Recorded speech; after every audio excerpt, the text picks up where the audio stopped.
Yo, so today, Marcus aka Apostle, and myself got to sit down with Seth and Jesse from Proletariat. Seth is the CEO and a co-founder. Jesse is the design director and also a co-founder. And we talked a little bit about the game, how the launch has been going, things that they're going to add, things that are different.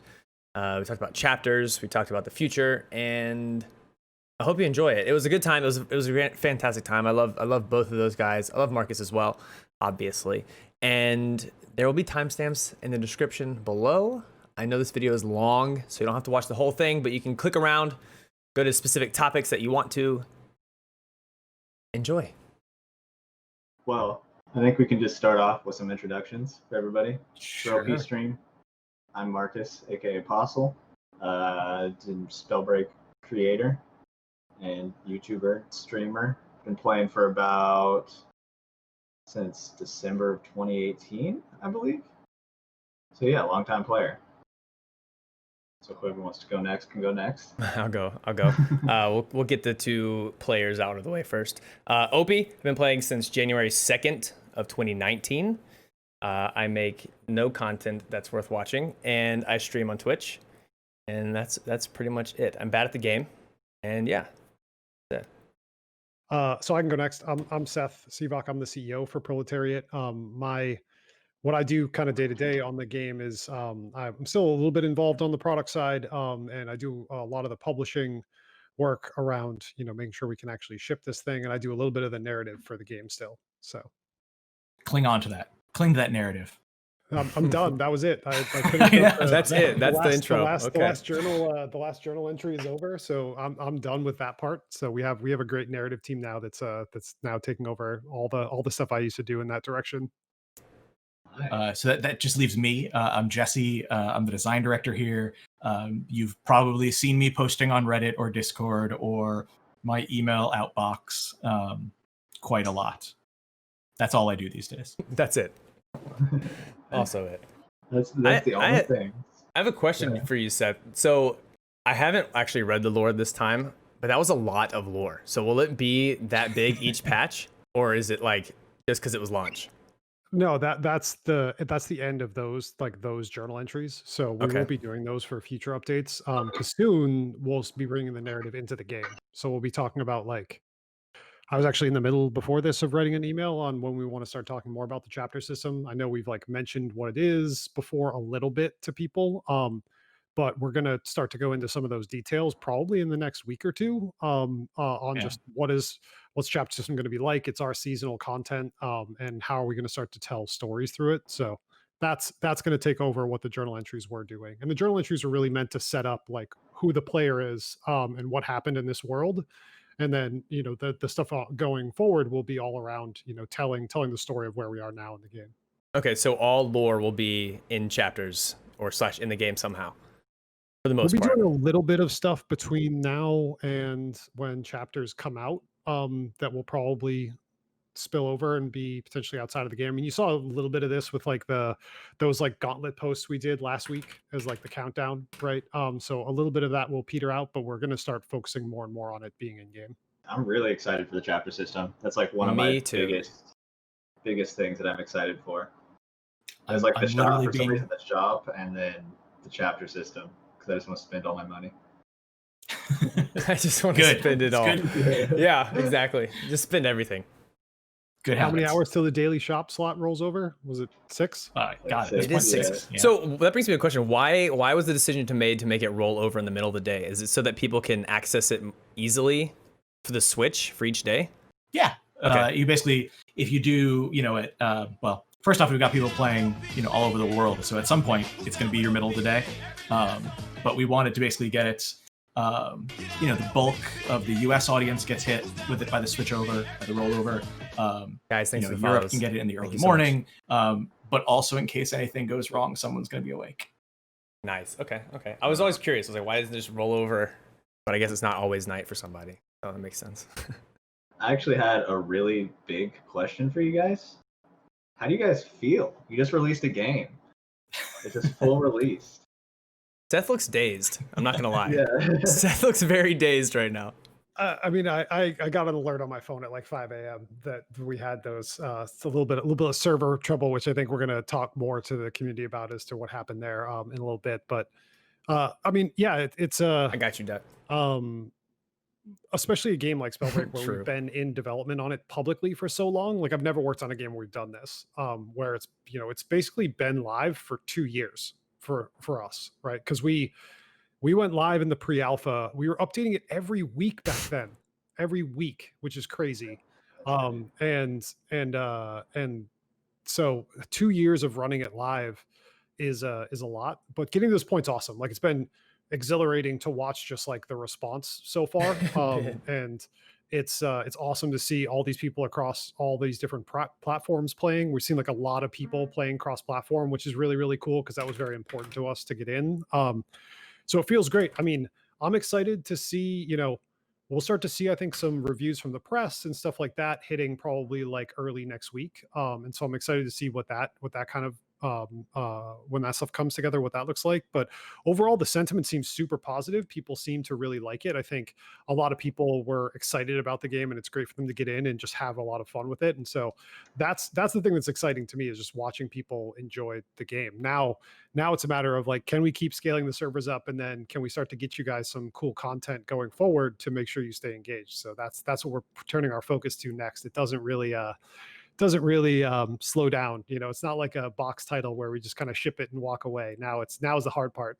Yeah, I think you call it live ops, right? I did no work yesterday, just for the record. I basically sat in streams, talked with people, hung on Twitter, Discord, et cetera, et cetera, et cetera. So I took a day off yesterday. That was it. I'm good now.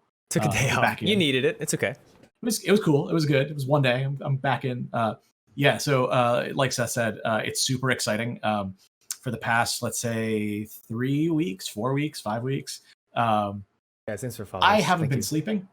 Like I'd wake up at 2 or 3 in the morning and just kind of stare at the ceiling for a second and be like, all right, it's time to get up and do some work now. And I would kind of be a little bit of a daze and sort of put out some, you know, emails or whatever.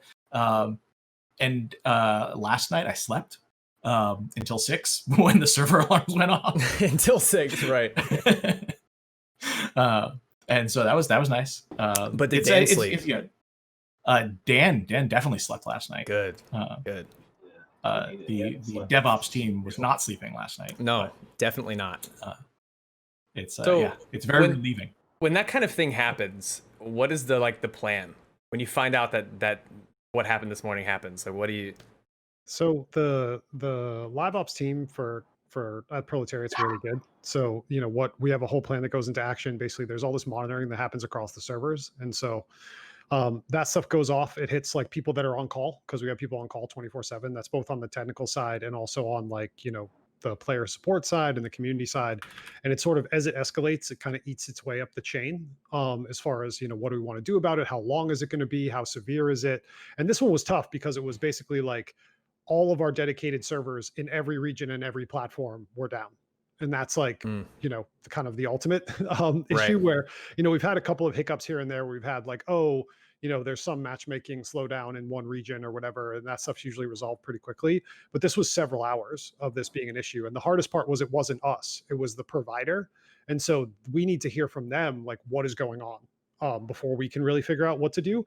And so what they did, what the team of Proletariat did, which was smart, was like, move really quickly to figure out other options. And so we basically brought up a second provider and got it live. And so, you know, I think Jesse's going to go into a little bit more detail of this, because we're going to share a little bit more of info on what happened with the community. But that's like exactly, you know, we have a whole process for this and like an action plan on the way this breaks out. And, you know, it's typically really important around a launch, like for the first 2 weeks post-launch. After that, you've mostly solved it. And then you kind of need to be like on call for 72 hours after you push a new update in case there's an issue. But for the most part, it's pretty solved after you know, the challenge here is that basically all of these systems, the account system, I mean, you got to remember, we built an entire account system to go across all 4 of these platforms that did not previously exist. Right. And so like, there's a lot of stuff here that we just, you know, was not tested anywhere near at the scale it's at right now. And so, you know, obviously we do testing on it, right? We do, you know, we run tests, but it's not the same as like being in the wild. So where you have like thousands of servers going. This morning's was a good confluence where someone messaged me on Discord they're like, hey, the servers are down. Looked in Discord, saw a bunch of people saying, hey, the servers are down.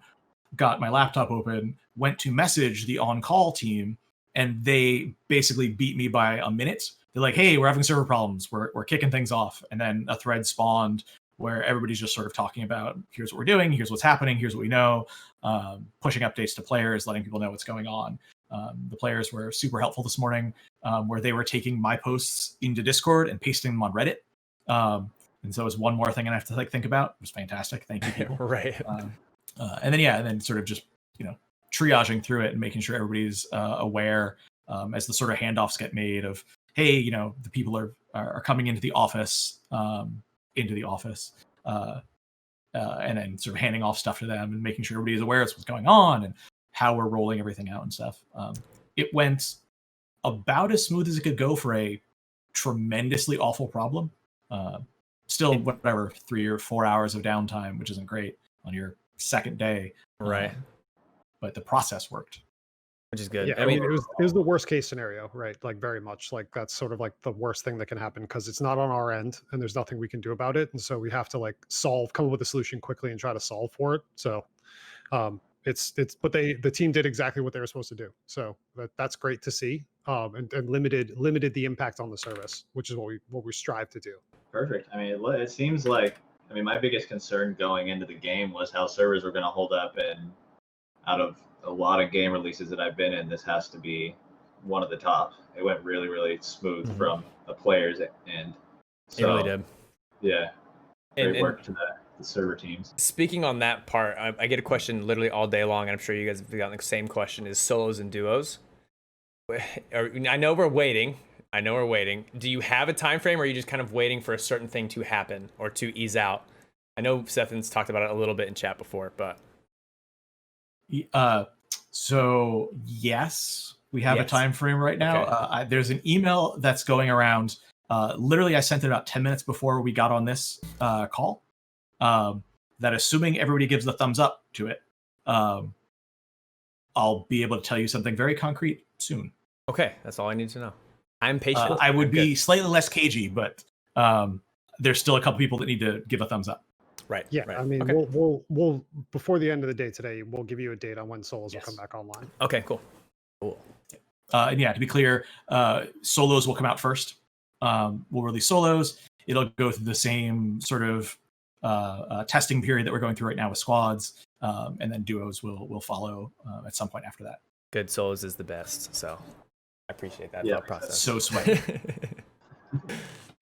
So I had another question. So of like all the things that are coming to the games, like guilds, chapters, new gauntlets, and classes, what is your guys' like personal favorite that you're excited to see? I know Jesse's. my deeply. Yeah, it's like everybody knows mine. I'm a very open book on this one. I am a long diehard social guild player. I led guilds in many old man MMOs many years ago. It was the basis of my career, effectively, starting in MMOs, and I love me a guild. I like classes; they're very interesting to work on. They're super fun to play, but the sheer joy of getting a bunch of people together to do something sort of trumps it all for me. So guilds, number one, easy. Yeah, I mean, I think the opportunity on the social side is really awesome. Personally, like I think that's great. It's hard for me to put a single. So I'm really excited to bring the chapter system in because I think that what we're trying to do with it, and again, we'll go into more details here, but I think we're going to have probably, I don't want to make like a super bold claim. I think we have some really innovative ideas on how to do things like seasonal content, the way other games have done their battle passes, for example. I think we have some really smart, interesting ways on how we want to do that and actually make it more interesting with the way we're going to handle quests. I mean, like all we have for quests in the game are like very bare bones dailies, but we've been working hard to figure out kind of like, how can you make this stuff more meaningful? And so we'll go into more of those details, but that for me is what I'm excited for. And also this is like not, we haven't talked about it in a long time, but like there is new combat stuff coming eventually. Wow. And that I was getting very panicked at first. I was like, what is he going to say? I like the verbiage you said instead of gauntlet or anything else. You just said combat. Yeah, well, I don't want to. Yeah, exactly. Yeah, no, that's why I said. That's why I'm like, I like that you said combat. Very, very CEO of you. I need to be very broad. So, but I mean, we've had the same 6 gauntlets and same 6 classes for a long time now. And I think, first of all, like the talent system is awesome because I think the talent system has a ton of flexibility and like additional things we can do with it. And so I'm really excited to expand that system out. And I think there's a lot we can do there. But there are other things that that are in progress as well, both on, so yeah, I can't really go further than that, but that stuff to me is also really exciting. This is why I like talking to you, because you're just so like vague, but so direct, but so vague. Sieve up here. All at the same time. Yeah, to make it slightly more concrete, I'm not actually going to say anything, but when Seth refers to combat, the way the team is divided up, there's pods. And so you've got a pod working on the world, a pod working on quests, a pod working on the store, and there's a pod working on combat. And so the combat pod is myself, Dan, Ogles, Norm, who you've probably seen on streams, John Sullivan, Sully, who's been on streams. Proletariat stream last night, Norm was. I think so, yeah. And so we deal with a lot of the wacky stuff like talents and combat and spells and classes and whatnot. And so yeah, we've got other stuff in the combat pipe that are not those things. That has me very excited. Intriguing. There's also map stuff coming. Map stuff. More map, like like soon? Or no, that smile. I know the smile means no answer. Okay. I can't get into details on the timing, but obviously we did a massive overhaul to large areas of the map for this release. But we are, we're planning to be constantly changing the map and like adding new areas, new bits of gameplay, those types of things to it. So that stuff will be coming. Okay. And I know you can't answer this, but that's kind of what I was hoping for with like the chapters and the guilds. And I know you guys are very creative, for lack of a better word, but like the way that I know you're going to implement those two things are something that I know that no one's really ever seen before. And that has me very excited. Maybe not no one's ever seen, Jesse. Don't give me the smirk. I'm pretty sure we've seen it. Maybe not like completely, but like there's going to be something to it that's a little bit different in how I see it. So I know that I feel like you're going to also change the map with those two things. Maybe not as much guilds as much as you are with the chapters, but still, I'm very excited. Yeah, that's something that I'm like really excited about. Is it seems like with everything that you guys bring into the game, there's always some type of innovation or twist to it that makes it like a fresh take on it. So whether it's like a respawn system or map changes or whatever, there's always something like unexpected that comes along. So you guys say, I can't give examples, but the whole game's innovative. So so that's just the basis of it, I guess.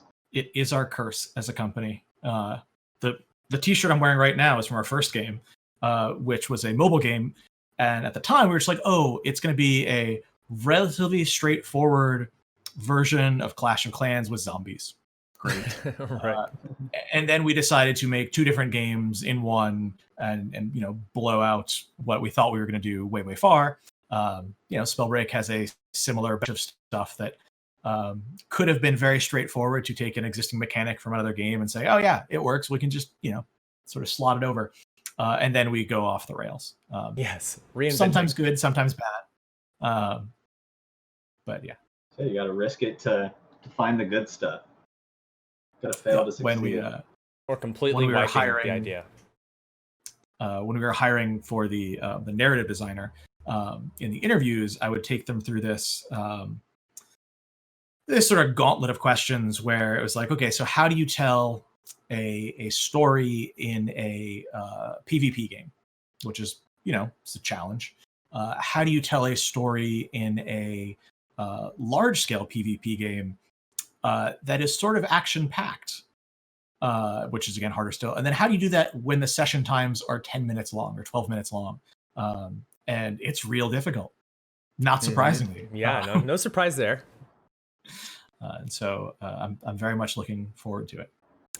Ben is asking me to ask you about the dragon bus that you've talked about. You jump off the dragon bus. Dragon. We've had a long running joke about this. I'm pretty sure isn't supposed to be like a magic turtle. I think we joked about it being a magic turtle. It was the world turtle. Yeah. Yeah. That makes more sense than a dragon, I think. Yeah. Come on, get out. Come on, Ben. Oh man. I did see that someone was asking about 4-player squads. Yes. So I'll talk quickly about modes because I've seen people beyond solos and duos, which solos and duos will come back and they'll likely be permanent. I don't think we have plans right now to be rotating those. But don't hold me to that. We might. Depending on how we want to run this, but as far as 4-player squads, we ran 4-player squads for a long time. You guys probably both played 4-player squads, right? Did. Yeah. So it's something that we've considered bringing back, like even as an LTM, but it won't be the first one. The first LTM we'll bring back is likely going to be Clash, and we'll be talking more about that. I think we've talked about Clash before. Clash debuted last winter, and it's like a 9v9, basically like team deathmatch style mode with respawning. It's really fun. I love it. I can't wait to play it. It's like, for me, it's a really good, like, hey, I have 10 minutes to kill. Let me jump in and play a match, especially now that Spellbreak's on the Switch. Like, I'm excited to be able to just get a quick Clash mode game in here and there, because that fits my the way I like to play. So that will be coming, and I think we're going to give some more details on where that is. But we plan to do additional modes in the future, and I could see us actually potentially doing something like 4-player squads as an LTM, just to try it out. The reason why we went away from 4-player squads is it was like really hectic.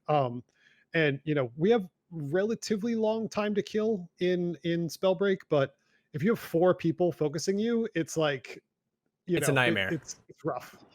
It's a nightmare. That's what I was explaining to them earlier. I was like, it's if you think you were getting crashed on fast in trios, you don't want to know what it's like in squads. Like, you just don't want to know. That's another person. That's a whole other person. It's a whole other person on each side, which means a whole nother set. There's 4 more elements. It's almost a whole other team. Yeah, it's almost a whole other team when you have 2 teams in there. Yeah, 4 players was definitely tough. It was towards like the beginning of when I started playing, and I didn't play a whole lot of it because I honestly just couldn't handle it. Somebody learning the game, it was just like I was just getting blown up. There's a clip of mine. I was learning how to play mouse and keyboard and Spellbreak at the same time, and there's a clip from, I think, like my second week streaming the game, which I think was my second month playing, and I think that it was definitely in squads of 4s, and everyone back then had double stone gauntlets, and everyone had 4 boulders, and I think I died like I think I died like 5 times in this clip only to boulders. Just like every time they would res me, I died. Every time they res me, another boulder would hit me, another boulder would hit me. And so yeah, you don't want 4s, I promise. Yeah, trios is plenty. It's plenty. Definitely plenty. So Jesse, you brought up, or you were talking about the guilds earlier and how you're really excited about that. So a lot of people talk about it and are excited about it, but in like my mind, it's a very vague concept, and I don't know how. I'm just curious how you guys are going to work it into a battle royale style game. Is there any way you can like dive a little deeper onto how that's? Speaking very generally and broadly, in terms of goals for a guild system, I think you could say this about almost any game. So it's good and generic. I can talk to this. You want to bring together a group of people, and it could be a big group of people, 250 person guild, or it could be a smaller group of people, 20 people, friends, family, etc. Giving them a space to socialize in, goals to work towards together, a sort of common, it's not a theme necessarily, but it's a common sort of mission that we're all rallying towards. That could be we're all a bunch of really sweaty people. It could be we're all going to RP. It could be we're going to role play. It could be we're all going to, we want to have the, what was it, pre-alpha, when the guilds divided up the map for themselves, when people were making Discord clans to sort of divide up the map. And then there was no game mechanics supporting this. There still isn't anything that supports this. But they were claiming areas. They would make rules for themselves to how the areas would shift around. It was fantastic. It was a whole meta structure on top of it. You got this feeling of belonging in a group and in a world. So, I don't remember the names other than Bogmore PD and the Himwood Heathens, maybe. Yes, the Heathens. and sort of there were these competing factions, and it was fantastic. They would send around like a map that they had tagged, so like, this is our area, this is your area. I think you can still find that, actually, if you look up you can definitely guilds. find it. Yeah, if you look up guilds on Google, I think you can actually. It's like one of the first pictures. And it's fantastic. And so we want to make mechanics and structures that will support a bunch of these different things. Maybe we're not going to have area control or something ridiculous because the map only exists for 10 minutes at a time. But it's certainly a goal to give if the 4 of us in our guild, that we all log in together on Friday night and say, what are we doing? It's not just where are we dropping, it's what are we going to do, it's how we're going to play, it's what our goals are in the short, medium, and long term. There's a whole bunch of stuff that is very exciting, honestly. I think I mentioned this in one of the podcasts, I think, where one of the PMs that's working on this feature, I just talked to her for like a couple of hours, and I will still get very riled up and make a bunch of comments on her specs and write paragraphs in the margins that other people are like, yeah, dude, just ignore that. Just ignore it again. Just heads down, focus up. So does that get to the sort of a high level of what a guild could be? Yeah, I mean, it definitely gives me a better idea. It seems like communities within the games. I mean, Spellbreak as a community, at least throughout, up until release so far, has been a very tight-knit community. So I could imagine as it gets bigger and more people come in, breaking it into little smaller communities could help provide that same level of like love that this community has provided in the past. Yeah, something that I saw. Go ahead, Jesse. Go ahead. No, go ahead. Something that I saw recently in Gritfeld, I don't think it was there before launch, are the banners on the wall. And I don't know if that's something you're going to put into that. I know you might not be able to talk about it, but it got me very, very excited for splitting the map up, not necessarily within guilds, but within just factions within the lore. And it was very, and I don't know, I haven't actually seen if there's anywhere else, but I did notice it in Gritfeld. Yeah, we've been having some conversations on the narrative side on how we want to integrate guilds into it. Because really there's kind of like, you have 2 different groupings of, I would say, like conflict in the game, right? You have the vow breakers and the vow keepers, right? That's one. But then on top of that, you actually have like the 5 kingdoms of the Highlands that were obviously mostly destroyed, given where the Hollowlands is right now.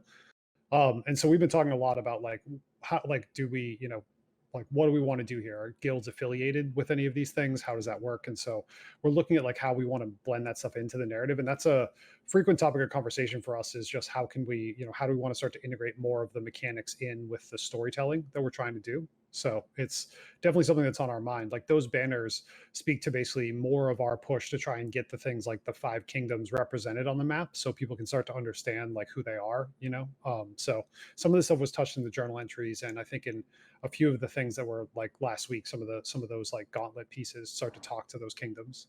Right, I remember reading about them before. I haven't read the new stuff, but I remember reading about the 5 kingdoms before. So it's nice to see them actually coming in a little bit. So actually, so it's funny, I'm looking at behind me. So that top shelf, this one right here, and this one right here are both full of old MMO boxes, because those are the only boxed games that I couldn't bear to like throw away. I know that you have all had a very tight social experience with the community. Do you still feel that connection, or are you feeling like it's getting a little bit more distant with how many people there are? No, I think there's just more people now. Right. So yesterday I was basically just going through random streams who were trying the game for the first time, a 20-person stream, a 50-person stream. A friend of mine would be like, hey, go check out this stream. One of my friends is streaming new for the first time. And you drop in, and inevitably they don't believe me when I say who I am, and that's fine, that's funny. But just watching them all interact and sort of ask questions and talk about what they like about the game, what they don't like about the game. It's the same conversations that we were having when you guys started. It's the same conversations that we had with people in pre-alpha. There's just more of them. And I think the community's been doing a fantastic job amongst themselves of sort of cultivating that inclusive / welcoming mindset. There are very few channels that I went in yesterday that people were being really cranky about something, or just being rude. There's very few of those that I saw. They definitely happen, but it's fine. It's Twitch. And yeah, I mean, there's a lot more people. If you go into the general discussion on the Discord right now, this morning when we were dealing with the server downtime, I was like, oh, I should put this in slow mode. Oh no, it's already in 60-second slow mode. Already there. Wow. All right, it's a little bit much, but no, I think the community team, the mods, everybody's been doing pretty great. They have, yeah. Yeah, I mean, it was interesting. Before on Wednesday morning, I sat down with a handful of the Proletariat employees that were all going to be part of the live stream that we did yesterday. And it was really cool because there's so many new Proletariat employees that all wanted to engage with the community, and that's awesome, right? And I feel like one of the things that that's always been important to us as a company is like, I like personally, like from where I am in my role, like want every single one of our developers to feel comfortable talking with you guys. Like they should be able to talk about what they do if they want to, right? And like interact, because I feel like what we don't want is to be this like stiff, faceless proletariat logo, and instead just like the actual people that are working their asses off to make a sweet game, right? Which I think is important, right? And so we've always been open with you guys and engaging, and it's also the reason why the game is as good as it is, right? We ran this thing live for 2 years, and we took all this feedback and worked with all these people who helped us along the way. So like, yeah, it's definitely the scope is getting much bigger. We have more people on the Proletariat team, but I think it's still the same like partnership, right, between us as a development studio and you guys as players. Also, like, a lot of us are players too, which helps a lot, which is like not always the case in game development, right? A lot of the time you end up with a lot of people who, sometimes you make a game that's not for you. That happens. We're lucky, I think, where a lot of people at Proletariat, this is a game for them. And that's awesome. Makes things easier. Yeah, I was going to ask you later, but I'll go ahead and ask you now. What is the growth in the past month, if any, at Proletariat when it comes to employees? With just the past month, because I know it's been crazy since that, like before that, but this month's been a little slow, just because we were so close to launch. But I mean, we're nearly 100 people. So to give you a sense, when we started making Spellbreak, we were 28. Yeah, 30 maybe, something. So that's a lot. And like, I'm pretty sure at the beginning of the year, we were like 55. So that's a lot. I think we were 60, that is a lot of people. When we worked from home, when Corona'd. Yeah. Wow. Yeah, so when I was up there in February, it was like 60 people. Do you have the same office? Are you going to go back to the same office? We have it. No one is. Yeah, but like when you go back, are you going to have to go to a new place? For that office right now. Yeah, that's wild. So we'll have to figure something else out. But like, who knows when we go back, right? I mean, true. It's kind of incredible that we were able to ship this game on all of these platforms internationally, completely remote, right? Completely 100% remote. It is wild. It's. I didn't think that. I never thought that something like game development would be able to be made at home, but at the same time, it makes so much sense to me when you actually think about it. But I guess you have to build new PCs and do new things and get new things. You just take it, right? Take it home. It's mine now. Right under my desk right here. That's my work computer. It's just at home now. Nice. I need to go get mine. My work PC is still in the office. I bought a home PC, and so I've been using that. But I want to get the work PC at home, so I have one that's just constantly. I don't have all the builds anymore. I used to have like all the builds, so I could jump in and like test new map changes and stuff, and I don't have that anymore. So I need to go get my work PC. And you haven't had that for a while, so yeah, it's been. The thing that was really exciting to me yesterday was for the first time in 6 months, got to see the game on the Switch, because I don't have a Switch dev kit at home. Yep. So like, we can't, like, I have no idea what it looked like, right? So I mean, our art director had no idea what it looked like. So it was, it's one of those things where you have to compromise, right? And we have to figure out what we can do. I mean, we're getting more and more dev kits and stuff for the team, but also like Nintendo is limited in their supply chains and stuff into like how many we can get, so. Right. That's true. So I'm curious, with the growth, I mean, comes changes in what you're working on, right? Like Seth was saying, the lore is changing from under him to a whole group of people. So as it's grown, like how has your jobs kind of changed, and like how do you feel about the new process of work that you have now based off where you started? I think it's been a challenge for a lot of us, especially a lot of the very early employees who are used to, basically you own something from start to finish. You saw it through the whole way. Now you might just be responsible for giving the broad goals for a feature. You might say, hey, here's what you want to do with this system, and then hand it off. Or you might look at something that's come through and look at the last 2 weeks of implementation to make sure it's like it works the way you wanted to, or the way that will fit into the game. Last week, 2 weeks ago, so we're working on the next patches, obviously, and I had not done any quote real work, so I hadn't had Unreal open for weeks at that point, because I'd been in docs and email, and I was just like, oh, this is difficult. I don't remember what I do in here anymore. And so, yeah, I mean, staying on top of things, there'll be a week where you don't end up playing the game because you're not implementing stuff every day. So the only time you play it is on a retail, on a build that you guys are playing on. And if you ever play an internal build versus a retail build, at times they could be 2 months, 3 months apart, more potentially. You could be looking at a feature that you guys won't see for months and months, and it throws your muscle memory off. It throws throws everything off. At one point, I was looking at something on Dan's computer. This was back we had an office, and I went over, and he's like, "Oh yeah, do this," and I did what I was used to doing, and it was not how that got done at all. And he's like, "What are you doing?" I'm like, "This was like how we did it last week, dude. I don't know what you're talking about." And yeah, I think, but overall, it is certainly a challenge. And at the same time, it gives a lot of people a chance to sort of flex their wings and take on more responsibility. You guys get to meet people on stream yesterday, for example, that you've probably never met before. That this is a programmer, this is someone in QA or artist or whatever, and they get to talk about stuff that they're working on, and it's not it's not just me, Damon, and Seth and Ogles or whomever. Having everybody feeling good about that, like Seth said, super important.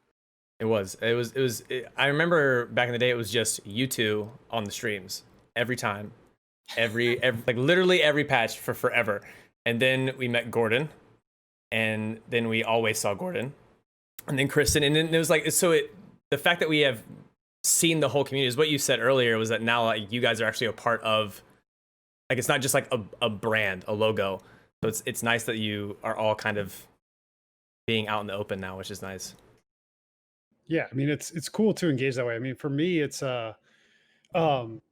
basically like my job's changed a ton. I mean, on our first game, the one that Jesse's wearing the t-shirt for, like I wrote a lot of code for that game. Like I haven't, like I don't even think I can. Like I don't even think I have.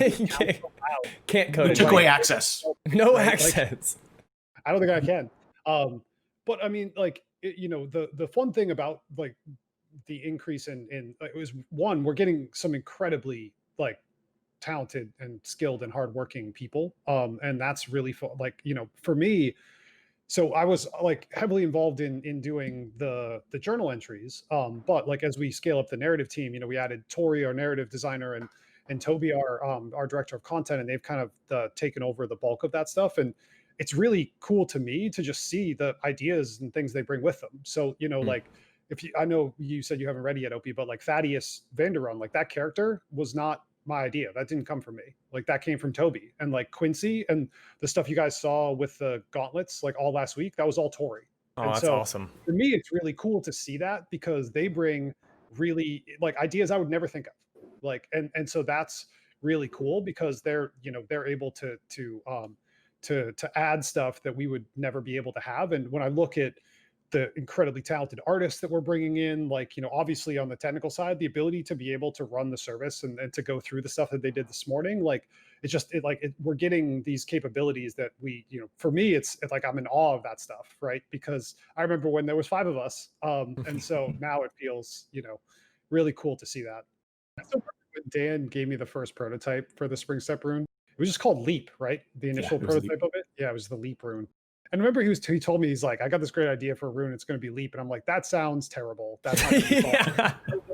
And then I played it and I'm like, all right, I get it. It's kind of fun. I get it. Yeah, I think when you guys told us about it, I said the same thing. Like, that sounds dumb. Yeah. I can already jump. Why? Like, oh yeah. And I think at the time, did Leap come when we still had double jump? No, I think it came. I think it came after we had already had levitate, and I was like, I can already. Yeah. Why do I need to do it again? But it's really good. So yeah, especially now. Yeah, exactly. Yeah, now it's real good. Now it's just it's S tier. Yeah, it's up there for sure. Who would have thought that we would get to the place where Springstep? Oh my god! I think before everyone asked me what the worst rune is, and I always said that. Even with Wolfsblood being Wolfsblood, and I hate Wolfsblood, I was like, Springstep is just because I think when it was introduced, it was green, right?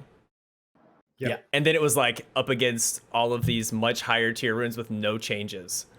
So when it first came in, it was really good, and then we had to nerf it because it was like a top tier rune, and then when we nerfed it, it just was like this little kind of like pogo stick. Yeah, pogo stick. But just a little bounce, just a quick bounce. No, just like, wait until you see what happens with Chrono. Oh, little wait, what's happening with Chrono? Don't tease. What don't do you tease mean, things like Seth? Come on. You know not to do this. Smile, God. We can wait now. We'll wait for your stream delay. And my Slack with my messaging in this monitor in lower right is going to ping in a moment. Yeah, you need to shut Seth down, Jesse. Shut him down. Yeah.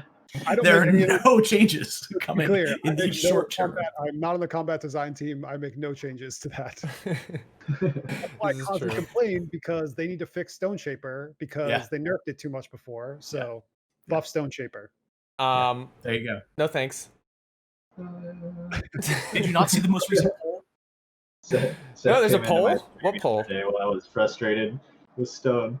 Oh, he's like, why all the hate on Stone? Because it's Stone. That's why. What do you mean, why all the hate? Because it's Stone. That's why. No, at one point, God, this must have been 6 months ago or something. Seth messaged me and Ogles. Just he rage quit basically a playtest. He was like, "Can't do this. It's trash. You made it trash. I hate you." Oh, Seth. So yeah, that's it's cool. Funny. It's cool. We get it from inside the house. We get it from outside the house. Yeah, I mean, I do. It was more dramatic when we were actually in an office together, because I would be like, man, come out stomping down the hallway. Jesse and Dan, I want to see you in my office now. I'd be like, you nerfed Stoneshaper, you bastards. So from your side, so I know like all you guys kind of started at the same. You all started at the same time. So it's not like a boss employee relationship, right? So like, how does that go down? Like when Seth is super pissed about something, how do you guys just be like, oh, it's Seth. It's whatever. Or it's like, okay, we kind of have to take this a little bit seriously, or just make him think we're acting a little bit seriously about it. Like, how do you? Well, they at least have to feel bad when they walk into his office and he's crying. Yeah, that's true. He's crying. So, I mean, the 5 founders for Proletariat, like we've been working together for like a decade now. Right. So like we've known each other for a long time. But you also have to remember that like when I started in the game industry, I was hired as an intern, and Dan was my boss. I did not know that. So and Jesse and Damon, like those guys all were all working at the company that I joined as a co-op. I was a co-op student or intern or something. And so it but for the most part, like the dynamic is very much not like that, right? Like I try very hard to not be in a position where I'm like, no, you absolutely have to change this. We have this concept that we joke around about, but is kind of real and true, which we call silver bullets, where it's like, hey, do you want to use a silver bullet to like force me to change this? And kind of all the founders have like a very limited supply of them. And that's when we think it's like, okay, fine, I really disagree with this, but I'll do it anyway, but it's super rare. So, and you haven't used one on Stone yet? No, I have not. I'm very surprised. Very surprised. I mean, he could, right? You could use your silver bullet, and then we would blame you forever because now we know. And it's also a silver bullet. Yeah, exactly. But I trust Dan and Jesse to like make the right decisions, because I mean, I know like one of the things that's really important with game development, and especially like design side stuff, is having the experience and the objectivity to realize that like you can't, there are other types of players than you. And I think that that's one of the things that Jesse and Dan really excel at, because they're very different types of players. Like, and that's one of the reasons why I think Spellbreak feels really unique is because you have a balance of folks like, not everyone on the team loves the same kinds of games. And so because of that, you get a variety of perspectives, which I think is really helpful. Because otherwise, if you have everyone that, like if we all like if Dan wasn't willing to take, my perspective or Jesse's perspective or other things like that, like he skews very much into fast arcadey action stuff all the time. And so I think we'd be pushing much harder in that direction, where Jesse's much more on the systemic depth, like class complexity side. And so we get a balance of that because we're all willing to like look at what other people like and have the chance to be objective about the fact that like I need to I'm not the only player, right? And that's one of the things that I think about all the time with Stone, where like Stone's my favorite class. It's been my favorite class forever, basically. I mean, even back when the spell for Stone was Boulder, it wasn't, and like the sorcery was a slow moving wall that you created. Like it was my favorite. And so, I understand that like, I'm not the only player of the game. And even though like if I had it my way, like we would be nerfing Frost and Toxicologist constantly because those are the only people I die to, right? Yeah. But I'm also like not the only player. That's very true. I think it's what you also got to remember. Like the player base is the same way, and the only people that think Frostborn is fine are the Frostborns. The only person that thinks that Conduit is fine is the Conduit players, and Toxicologist thinks that Tox is fine, and Pyro thinks Pyros are fine. So it's really interesting to see it from that side on you, that you guys feel the same way. I was gonna say, I think we end up, when we talk about class, you could see this in the podcast where we were doing Ghosty's Water Gauntlet. You talk about who a class is for, or who a spell is for, I'm trying to think of a good example. While Vital Stone is often sort of derided by people that have played the game for a while, or people trying to get good clips. It serves a really important function. So if you're new to the game, hey, you get a second life for free. You might not want this if you played the game for a month or 6 months or whatever, but when you're just starting out, or you're playing with someone who's their first time playing, you'd be like, maybe take this one. Maybe sort of get this under your feet. When you look at something like Stone or Fire, Pyro specifically, having the big AoE of combustion is really helpful if you're new to the game. Having a game where there's basically no hit scan weapons it's not normal. It is an unusual thing for games these days. You might have like one projectile weapon in a game, but certainly not the bulk of them. And to sort of give people things that they can be comfortable with, give them things that they can draw experience from other games, and have something that you'll latch onto. So Seth latches onto Stone. You might latch onto Lightning because I know you love it so much. Right. So fun. But having those that, we can all sort of identify with. And as we, are talking about new classes, new gauntlets, new spells and stuff, we want them to fit into that matrix. So we want, I don't have a good example that I can actually talk about concretely. So I'm not going to say anything right now, but you want these things to fit into different roles and different perspectives and stuff. Right. Yeah. But I mean, I also I think about this a lot when we have conversations around balance, right? You know the game's balanced if no one can agree on what's overpowered. So right? true. Everything feels overpowered. Like if me as a Stoneshaper, I say poison's broken, and like you as a Pyro, you say stone's broken. Like great, like that's what we want. The problem is when everyone's like, nope, it's definitely lightning. Then like now we know we have a balance issue, right? Yeah. So which it is, by the way. It is, by the way. Okay. I say so. It's all that matters. It's like my show. I say so. Well, thanks for joining us, guys. I appreciate it. Really appreciate you guys, and thank you guys for building the game. There's been a bunch of people in chat that just want to say thank you. So, thanks, chat, guys. And well, my chest wants us to kiss, so they want us to kiss. Yeah, we'll not worry about that one. Lean in like this. No, you're the other way from Marcus. You're kissing the corner to me. You're not doing anything. But yeah, I like that.